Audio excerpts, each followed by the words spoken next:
Hello, it's Toaster Party, and today I'm going to talk about what my picks are for the 3 best March of the Machine Aftermath cards for CEDH. So, when compared to the constructed formats, there's not as many cards that really are interesting for CEDH, but there are a handful that probably have a place. So, without further ado, let's get into the list. Starting things off with number 3, the Kenris Royal Funeral.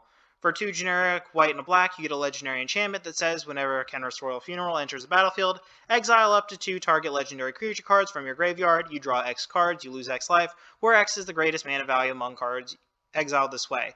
Legendary spells you cast cost 1 generic less for each card exiled with the Kenris Royal Funeral. So this is a deep draw effect, but the one problem that I see with this card is that Ad Nauseam and Peer into the Abyss exist. So whatever deck wants to be running this has to have a reason to be playing this over specifically Ad Nauseam. And there is at least one deck that I can think of that probably would want to do that, that being Kaalia the Vast. While not being a huge, massive, meta-defining threat or anything, it is a deck that can use this to draw additional cards because it's already playing a ton of really large legendaries that it wants to drop into yard. So, let's move things on to number 2, Reckless Handling. For a generic and a red, you get a sorcery that says search your library for an artifact card, reveal it, put it in your hand, shuffle, then discard a card at random. And if an artifact was discarded this way, it deals 2 damage to each opponent. So, this is a worse gamble for artifacts.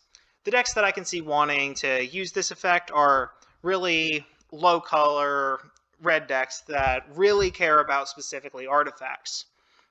So, something like Duretti Scrap Savant, where it already can get around the fact that your artifact gets into the yard pretty easily. So let's move now to number 1, and the card that I'm actually fairly certain is going to see quite a bit of play is Filter Out. For a generic and 2 blue, you get an instant that says return all non-creature, non-land permanents to your owner's hand.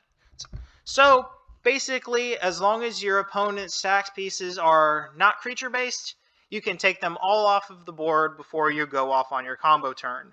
Say your opponent's playing something like a Rhystic on their field, they got a Mystic Remora, you see a Rule of Law, you can just take all of those off at the same time.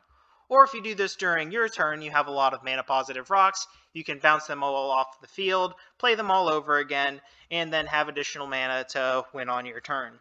It's a very powerful effect for a very low cost, and I'm pretty sure there's a ton of different combo strategies that really want to play this. So, thank you all for watching. I hope you leave a like, comment, and subscribe, and I hope you all have an excellent day.